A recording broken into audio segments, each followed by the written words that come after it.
Marais, Acting Chief Economist at Deloitte Africa, joins us to talk more about this and, of course, future rate hikes. A very good evening to you, Hannah, and I'm sure you heard the Governor's resounding no when it comes to the end of the hiking cycle. It's just a pause for now. What do you make of his sentiments? Because other economists that we spoke to earlier indicated that maybe this Reserve Bank has to say something like that, but in fact we actually have reached the peak. Thanks, and thanks so much for having me. I think, yes, that resounding no of we're not at the end of the cycle, I think it's something that we're likely seeing, in other markets as well. But I think his point really around it is a data-driven approach, and decisions will be made, from MPC committee meeting to meeting, is obviously a valid point, and that's how, central bankers are obviously assessing the upside risks that we are still seeing to inflation globally as well. And with the Fed obviously looking at its decision next week, I believe it is, this month still, we certainly will be taking our cues, in terms of what a central bank such as the US Fed will be doing. Hannah, what are those major risks that still persist, particularly in our economy when it comes to inflation and it skyrocketing once again, as we saw a few months ago? Absolutely. Look, I think there's a couple of risks. And even though headline inflation, even for 2023, is expected to come in at about 6%, I think, and as food price inflation is coming down, I think there's still upside risk to food price inflation. And even the expected, food price inflation number for 2023 is still expected to be double digits. I think we could potentially see some further, declines, particularly on the food price side. When you think about, what we're paying at farm gates at the moment in terms of food prices and, how those decreases will still filter through to retailers. But then, currency movements and rand weakness, is another key risk, not just to, I think what decisions the governor will make around rate hikes going forward and financing the current account deficit, but certainly also to food prices once again, right? So, there's still a tight fuel oil price market globally.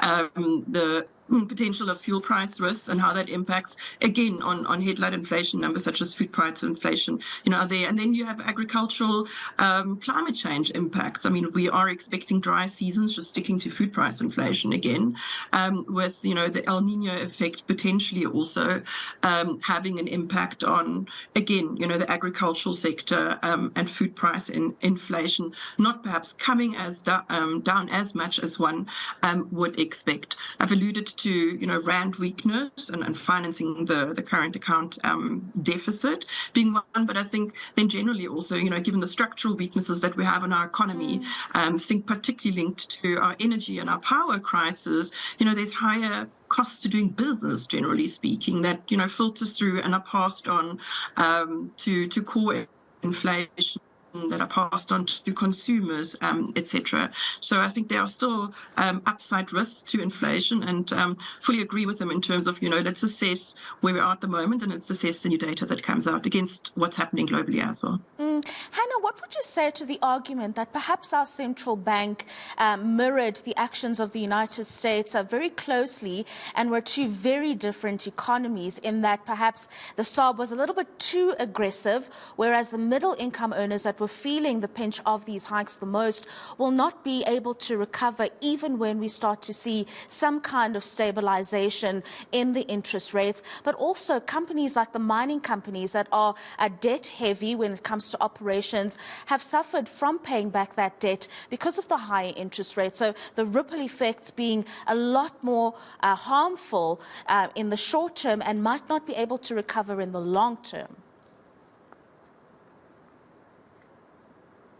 I guess that's a lot of questions and one in there, but I think agree with the sentiment that we have, to an extent, obviously followed the sentiment and the cyclicality of the US Fed, except for one thing, and that being we actually started tightening much earlier, right, from 2021, end of 2021 already.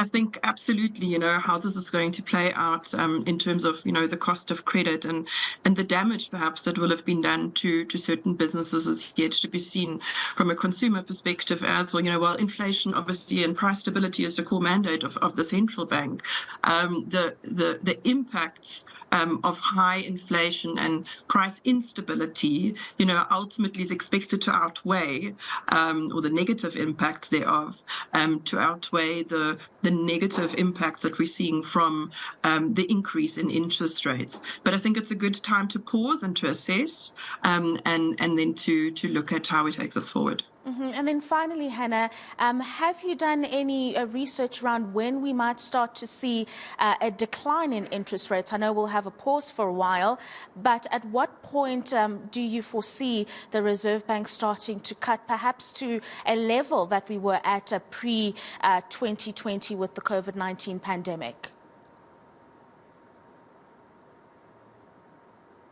Yeah, I think if you look at global markets and the reserve banks as well, I think there could be another hike, certainly in Europe, penciled in, particularly in markets such as the UK, for example. I think in the US, another 25 basis points could be. Even in our market, I do think another 25 basis could be likely from a rate hike perspective. I think rate cuts probably only from 2024, potentially even from the second part of 2024. We just piloted actually a CFO survey that we launched last month, and speaking to some of the top CFOs in South Africa in April, and we conducted that survey. I think rate cuts really are also amongst that community only expected from 2024. Oh, well, we'll take that, Hannah. Anything that is not beyond 2024, I think we'll take. The second half of next year, I think we can hold on for a little bit longer. Thank you very much for those insights this evening. That is Hannah Marais, who is the acting chief economist at Deloitte Africa, joining us to talk about the interest rate decision that was made earlier today by the South African Reserve Bank.